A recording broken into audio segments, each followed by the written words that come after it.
الله وسلم وبارك على سيدنا محمد وعلى آله وأصحابه أجمعين. سبحانك لا علم لنا إلا ما علمتنا إنك أنت العليم الحكيم. اللهم علمني وانفعنا بما علمتنا وزدنا من فضلك علما وتعليما إنك على كل شيء قدير. ولا حول ولا قوة إلا بالله العلي العظيم. ولا حول ولا قوة إلا بالله العلي العظيم.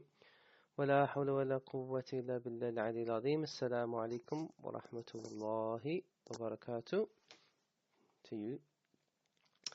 So we are now on the second part of the second verse, and so far we've been looking at, as I said, the introduction of fasting to the Ummah, to the Muslim community, and Allah introduces this by saying it's a responsibility which is not easy, but He consoles the believers by stating that it's been placed upon others before you. And so that encourages and gives us comfort that if people could do it before, we can do it as well. And we want to compete with them, and we want to maybe do better than them. And so it sort of encourages. And then Allah mentions the wisdom in fasting, which is to induce a state of taqwa, of God consciousness, reverence, and fear. And then He consoles the believers even more so by saying, look, it's only a few days. Okay, 30 days may not seem a few to people, but He uses it in that way to say, you'll be surprised how quickly it goes, and you'll be surprised how much you actually miss it when it goes. And then He goes into clarification, Allah, to say it's not obligatory on those who are temporarily sick or travellers. And those people, what can they do? They can make it up. And then Allah talks about the next theme. And if someone has a chronic illness they believe they won't recover from, then how would they deal with fasting? And there was just one point I forgot to mention yesterday, was that, yes, if you're travelling or you're sick, you're temporarily sick, and you're struggling to fast, you're finding it difficult, or circumstances around you, such as with travel, just preoccupy you, and you struggle to really focus in the prayer, you have the fast, you have the dispensation of making it up on other days. And the assumption is you're not going to do them for all of the month, so it just says عِدَّةٌ مِّنْ أَيَّامٍ أُخَرَ, so a number of other days, and that implies the ukhar, the human plural, or the broken plural for the non-human plural, that it's not only a few. And that I mentioned that yesterday, because it leaves it quite general, it doesn't mean that they have to be made up straight after Ramadan, and it doesn't mean they have to be made up consecutively. But the scholars did differ about if someone leaves it for the next Ramadan. And so I think it's the Shafi'is, they say there's some sort of penalty. It's like a fidya, I think, for each day, payment that one makes to the poor if they go into the next Ramadan. And the Malikis have something similar as well. But the Hanafis don't. Okay, the Hanafis say you can make them up any time. So that's just a point I wanted to clarify. So Allah says in the next point, وَعَلَى الَّذِينَ يُطِيقُونَهُ فِدْيَةٌ طَعَامُ مِسْكِينٍ. And it's upon, so He said, كُتِبَ عَلَيْكُمُ الصِّيَامُ, fasting's been made incumbent upon you all. So the assumption is that everybody. But then Allah says, no, it's incumbent upon those who يُطِيقُونَهُ. And this wow here is atf, and it's continuing, giving clarification, because we mentioned previously that this fa is tafri'iyya. It branches out and gives extra details that aren't linked to the general ruling of that everyone's obliged to fast. So, and upon those specifically, remember alladhina is specific, whilst men is generally general. Yutiqunahu. So this verb is on the form ataqa yutiqu. Okay, let me just get the vowels in there.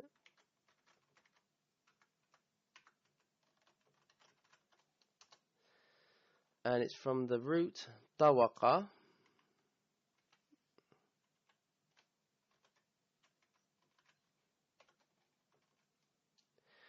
and it's on the form af'ala, which we've seen already. Yuf'ilu. So I call it a form 3, others call it form 4. Okay? And the first form is taqa. Yatuqu. Okay, and it's a weak verb.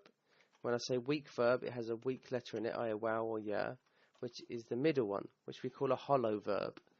We call it a hollow verb, or in Arabic, we call it fi'l ajwaf.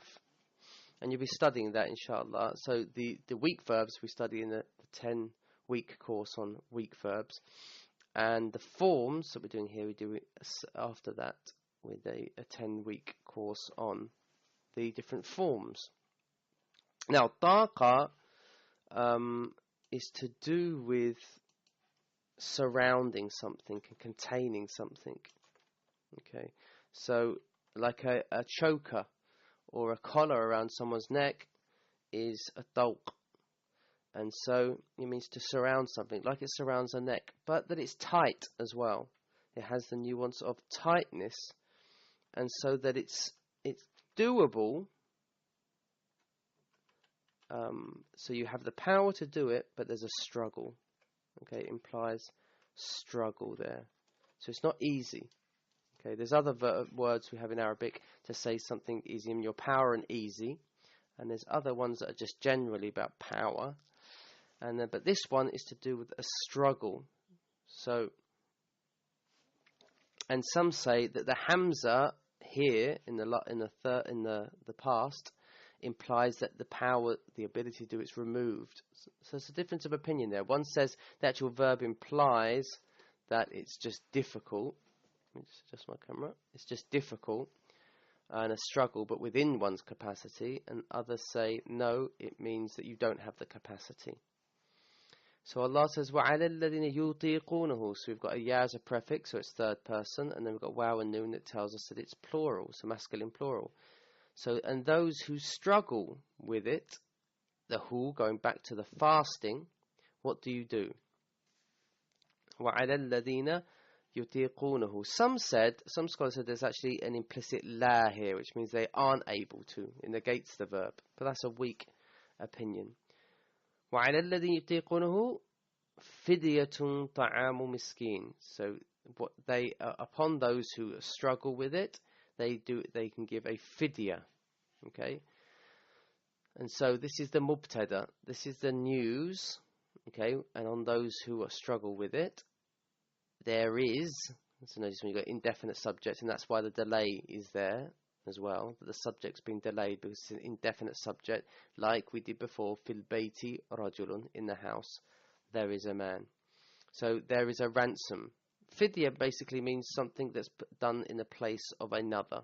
Okay, so in place of fasting, in place of that contravention that you don't, you're not fasting, you do something else. Fidyatun. What is that fidyatun? Ta'amu miskin.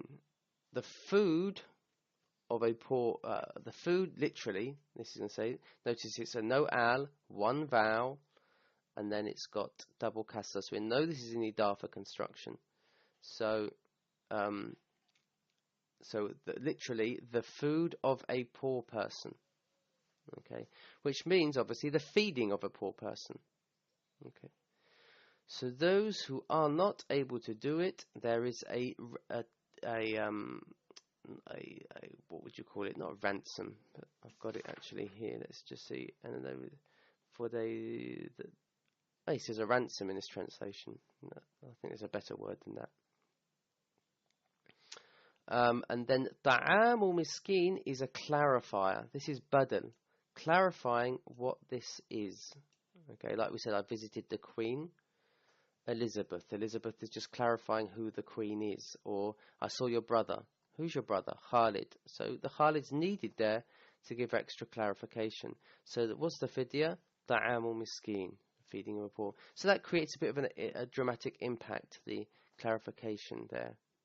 Some say, there are other variants of the Quran that actually put it as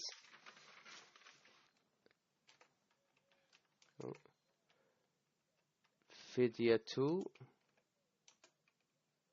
Let me just get this right. Fidyatu ta'ami miskin or masakin. So let me just put the vowels on that.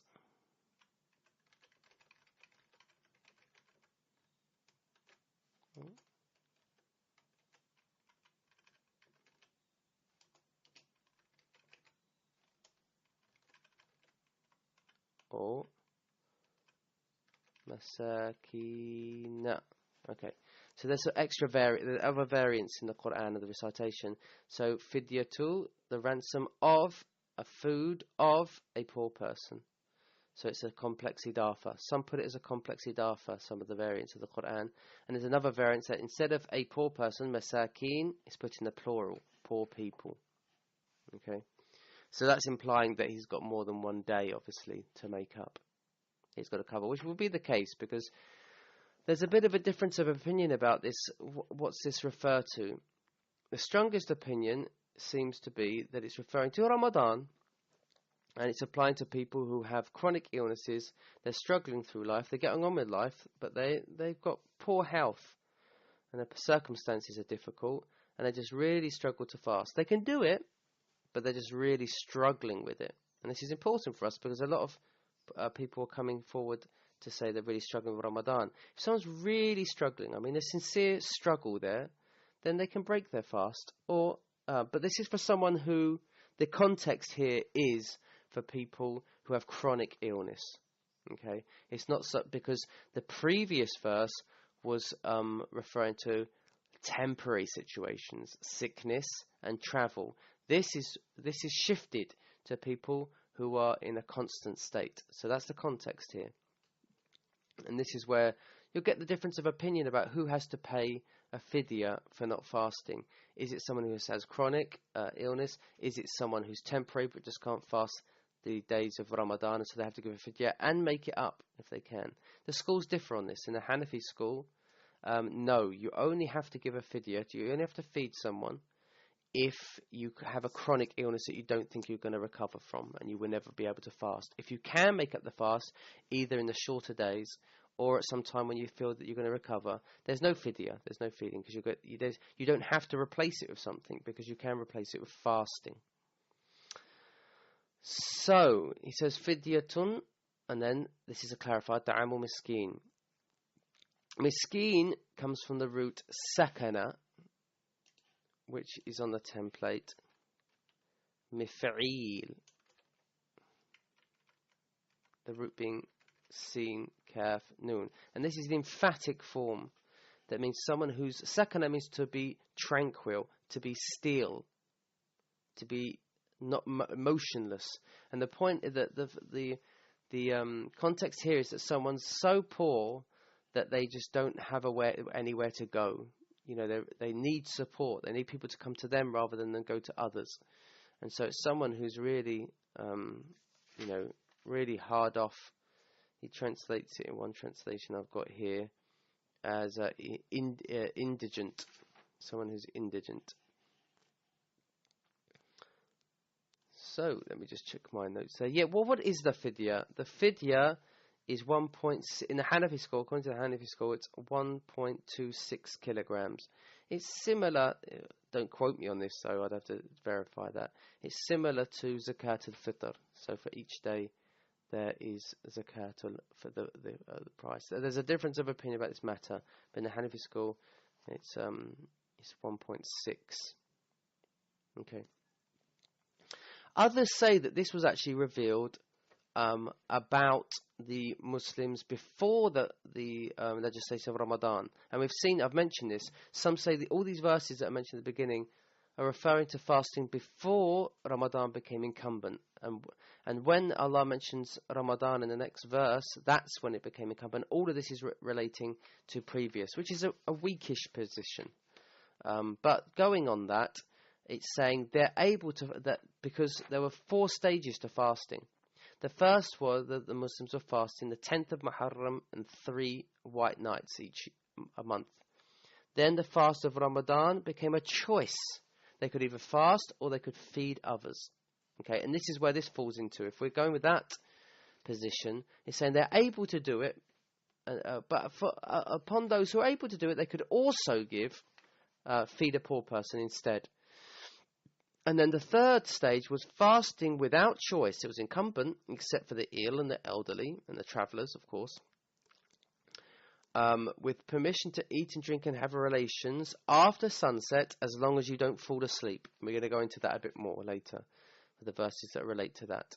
So as they could basically, at sunset, they broke their fast, and as long as they didn't fall asleep, they could keep eating. But if they fell asleep, even if Fajr hadn't come in, they weren't allowed to eat.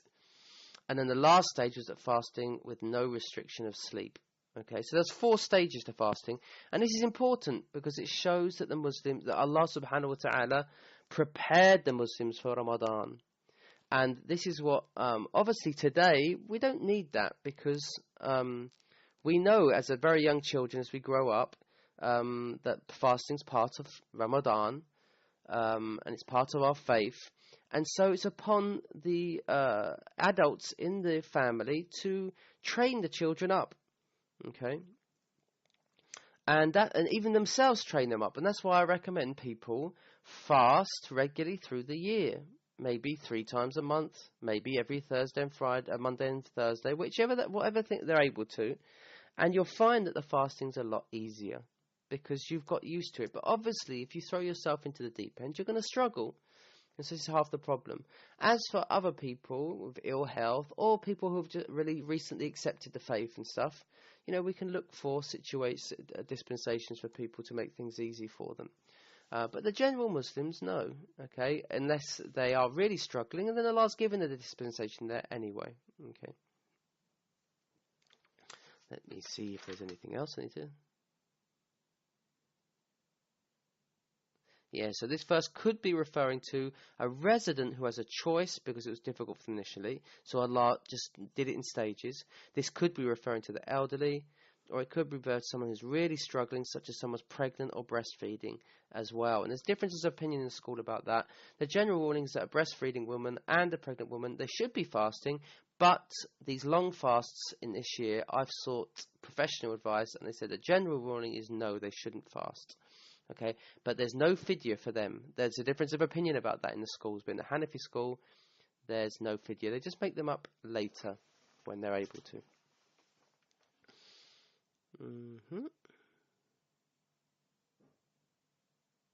Okay, so then Allah says, fa. So this fa is, he says here in one book, it's istitnafi, it just means and. And let me see how he's translated it. Yeah, meaning it doesn't translate. It's just, this is introducing a completely new theme. I had an inclination that it might be, it's not tafri'iyya, it's branching off and giving more details. It could be, or it's tafsiriyya, giving extra explanation about this ruling. So notice how versatile the fa is. Okay, and whoever, I'll translate it probably and here. And whoever tatawwa'a khayran. So this tatawwa'a is I call it a 4th form verb. In the traditional studies, we call it a 5th form. So it's on the form tafa'ala.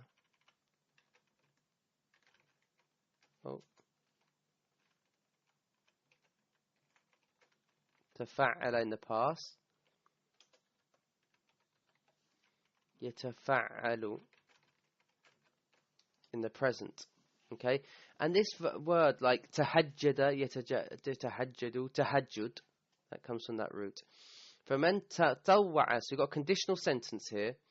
So whoever tatawwa'a, and tatawwa'a means to be easy, to be soft, easy, which in this context means volunteer. You come forward with ease. Okay. And whoever tatawwa'a comes forward and volunteers to do a khayran. Now, khayran generally translates as something that's good, something that's noble. But sometimes it can translate as better. Okay, but I don't see that in this context, to be honest. It will be, we see it right coming after. So what does this mean? Some scholars said, whoever volunteers in something that's not wajib. So these people who are struggling to fast, it's not wajib for them to fast. But whoever does so, who comes forward and volunteers to do a good deed, despite them not being obligatory.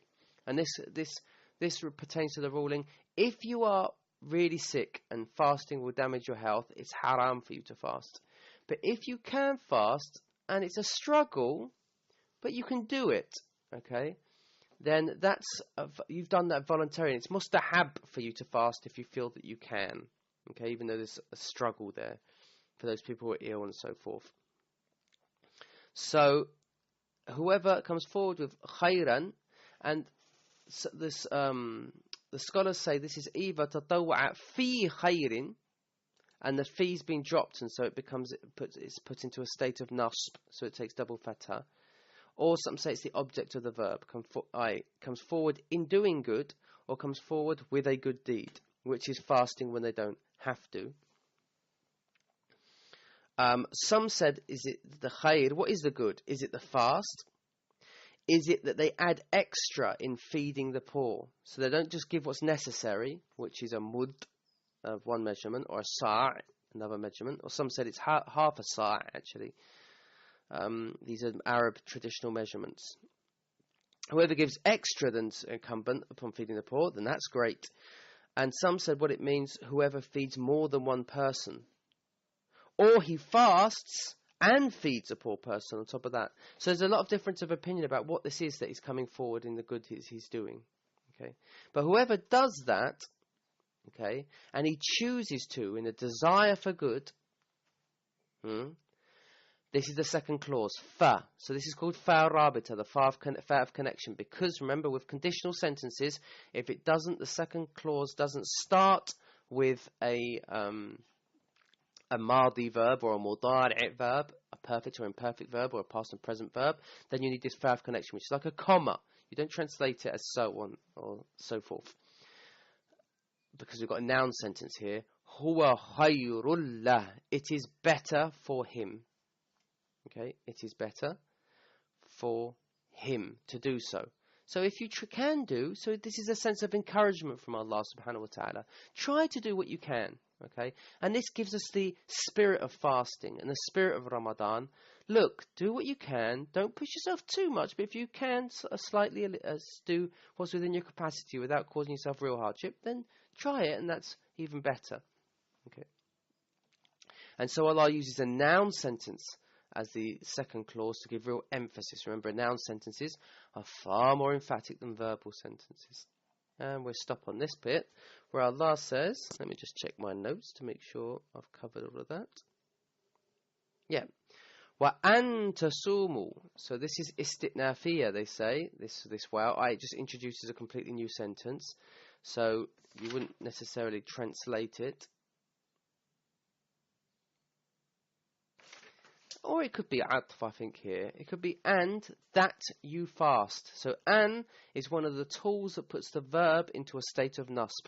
So the origin, which translates as that here in this context. It can translate as a number of things, but وَأَن تَصُومُونَ is the origin. But because it's in a state of nasb, and puts it into a state of nasb, you lose the noon. Okay, so its sign of nasb is an emission of the noon.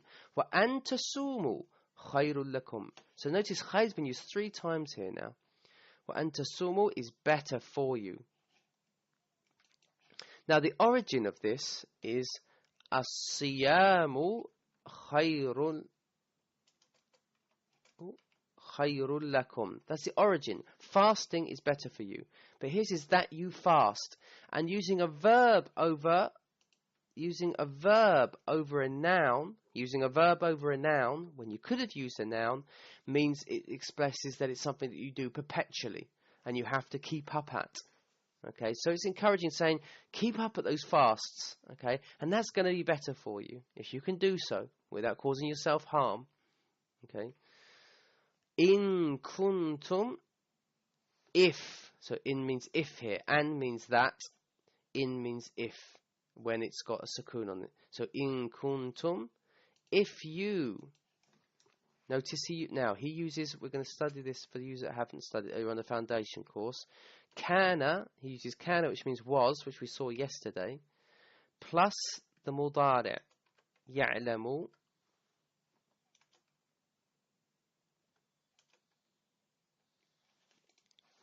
means that it's something that's done, a habit in the past. Kana ya'malu, he used to work and regularly.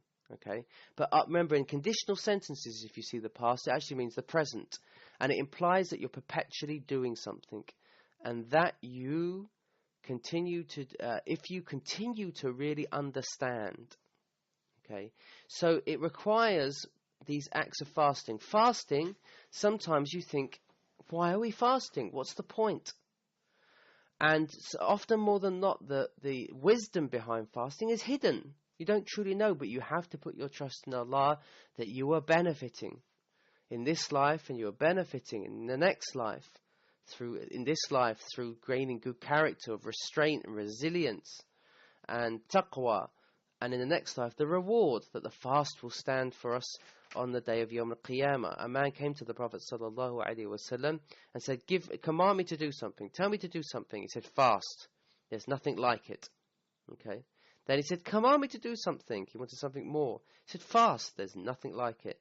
He says, now command me to do something through which I will enter paradise. So he was asking for something really big. And the Prophet ﷺ said to him, fast, there's nothing like it. So fasting is one of the greatest acts that we can do to enter us into paradise. That's a hadith related by At-Tirmidhi.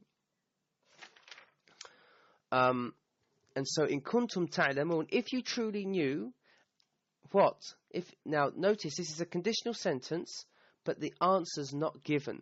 If you truly knew, then you would fast. So it's been omitted. If you truly knew what was in your fasting, or what you knew from the reward, you wouldn't hesitate. Maybe the second clause is you wouldn't even hesitate to fast. You wouldn't even question about fasting. This is very relevant for us today, as I said, because many people really trying to find excuses not to fast, or trying to find different rulings to avoid the fast and so forth. Obviously, some people have their reasons, and I'm not dismissing those. I'm just saying in general, this is something that's really going to benefit us. And so, and what do you know? And I said that. That it's been omitted. Allah makes it general. If you really knew, and He leaves it open to that mystery about if you truly knew what that thing was, and all the things you're going to see about fasting, you really would be so eager to fast. Now, وَأَن تَصُومُوا خَيْرٌ لَكُمْ إِن كُنتُمْ تَعْلَمُونَ. Okay, let me just. Now, what's really interesting here that I missed is وَأَن تَصُومُوا. Notice it's in the second person. We've got a prefix of ta, so we know it's second person. With the waw, so we know it's plural. But all the other ones have been talking about people in the third person. Okay, and whoever does this, and whoever's in this situation. And so it shift, which we call in Arabic iltifat. It's shifting from one person to the next. Iltifat. Okay, I'll just write that. Iltifat. Iltifat is shifting from one person to the other. And so it brings it back to the beginning of the address, which was Kutiba alaykumus siyam. Fasting has been prescribed on you all. And then it went into people, third person, so people who are on the periphery. Those people who have difficult circumstances. And then it brings it back. And so some say this refers to the people who are either travelling, who have got temporary illness, or they have chronic illness. Others say, no, this is going back to the original address generally. Because obviously it's not better for them to fast if they've given me the dispensation. But is it? And that's a difference of opinion. Some say it is better to fast, others say it isn't, others say you have the choice. And that can fall under that rubric of this verse here. Others say this shifts back to the address to everyone in general. And tasumu khayrun lakum, that you fast is now, so we could translate it as better for you, or it is good, so much good for you. And so don't be dismayed about fasting. You hear about all those people that have the excuses, and you think, oh, I want to be excused as well. You say, oh, no. No, you who are fasting, and it's incumbent upon the fast, it's a great good for you. If you truly knew, you would see whatever. And so, let me just check my notes to make sure I've covered everything.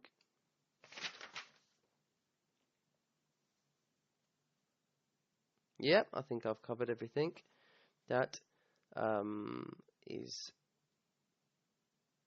in this verse. So thank you very much, guys. Okay. Subhanakallah wa bihamdik. Nashhadu an la ilaha illa ant.